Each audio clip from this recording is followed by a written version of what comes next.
Welcome back to We the People. Today we have Houston City Council candidate for at-large position 2, Mr. Eric Dick.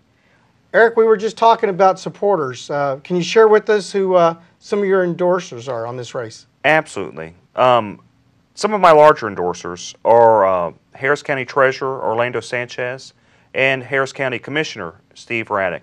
I think it's apparent with my supporters that I'm going to work with the city to consolidate some areas with the county. For example, the Regional Crime Lab, something that the city's been having a lot of problems with, mainly because it doesn't want to cooperate with the county.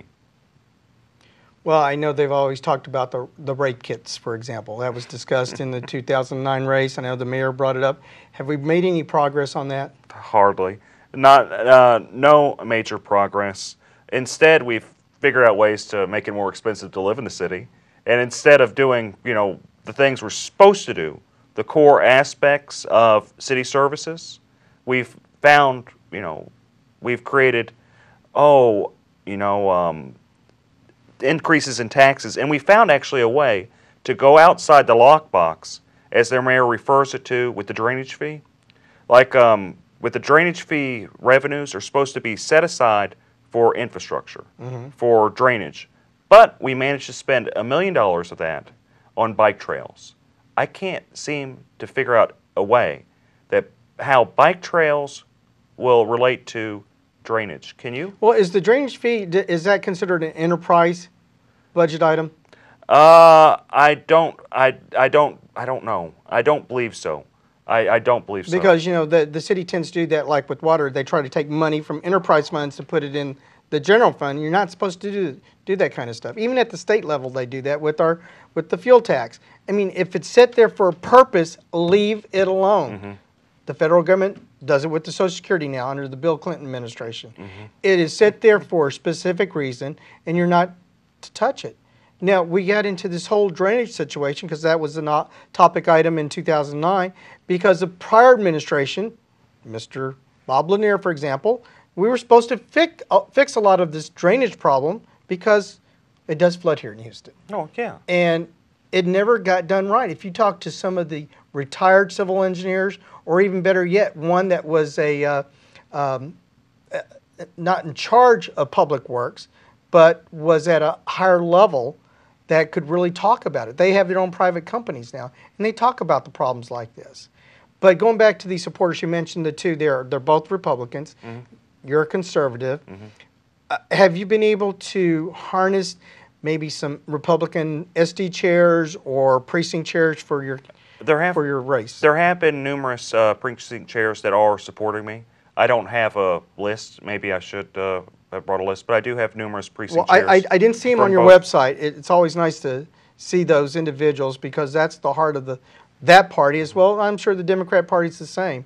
How did you score on the Republican Party's municipality survey that they hand out? I think Charlie Alcorn is the precinct chair that usually gives that out. I haven't seen the score, but I imagine I probably scored a perfect score. I imagine. Usually on the party website, they have it there, but we'll talk about that later. We're going back to another break, so don't touch that remote. This is We the People.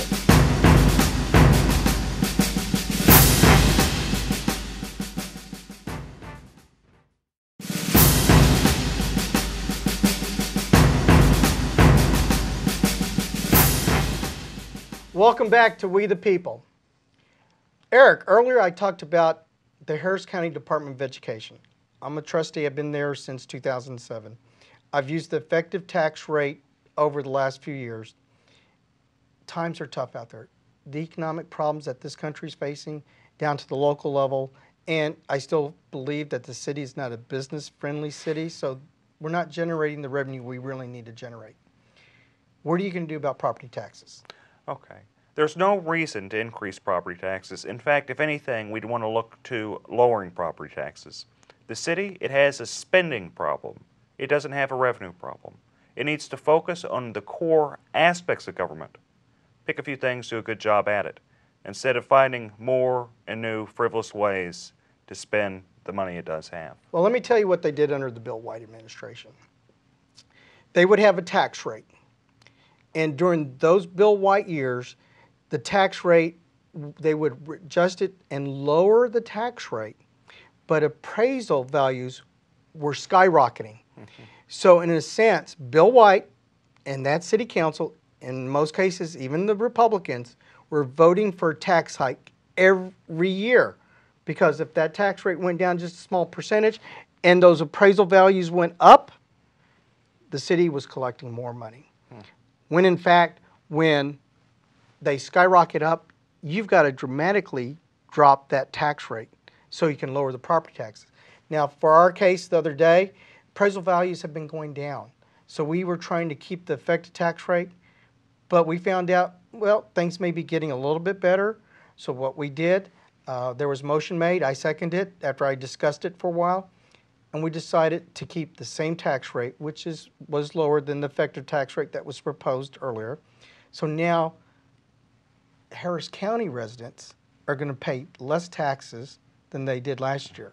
So will you make a promise, a pledge, that it's not just the tax rate, not just the appraisal, but at the end of the day, when they get their bill, they'll see a lower dollar figure than they paid last year. Will you make that pledge? Absolutely. I'll do everything I can. That's great. That's what the city needs. We need to make sure we cut that budget. You talked about some of these programs. I've been working more at the federal level, but the closest government, as you know, is the local level. And we've got to stay on top of that just as much as we got to stay on top of Austin and Washington as well. So with that, what else would you like to share with our viewers?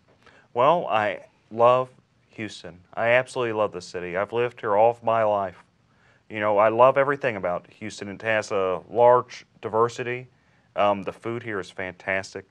The weather, excluding the 6 months of summer, it's wonderful. For example, outside, if you're going outside today, you can't beat it. You can't beat it. Houston is the best place to live, and we got to get more people living in Houston.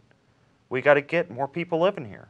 Well, we need to bring them back to the city. We need to bring jobs back here. Wouldn't you agree? No, absolutely. But you do that by not taxing and feeing them and making them move, like how we're doing with Exxon, moving to Montgomery County.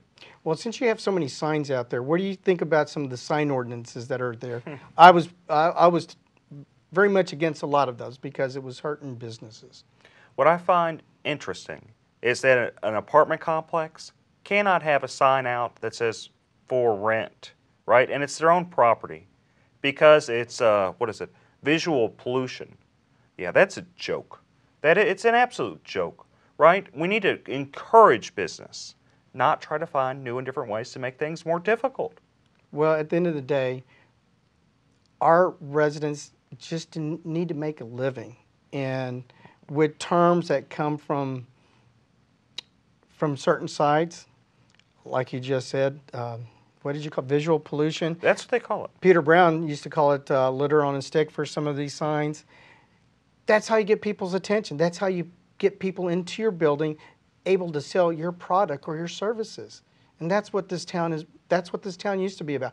This town used to be about signs like down on or up on I-45 North at Gallery Furniture. They were signs that would catch your attention that day or night, and now we've gone away from that. So hopefully things will change. So I appreciate you coming. One more time, your website. ebdick.com. Well, I appreciate you coming. And when's early vote start? Early voting starts on October 24th to November 4th. Election day is November 8th. Well, thank you for coming again, and the best of luck. Thank you, Roy. Thank you very much. Stay tuned. We'll be right back with some closing remarks.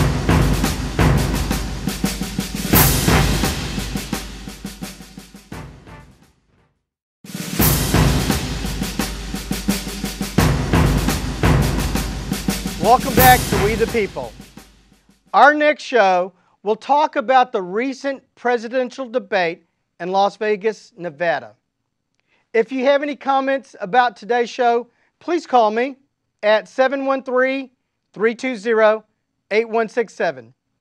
Don't forget, early voting for Houston City elections start October 24th through November 4th, and Election Day is November 8th.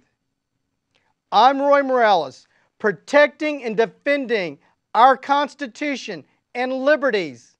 God bless Texas, and God bless America.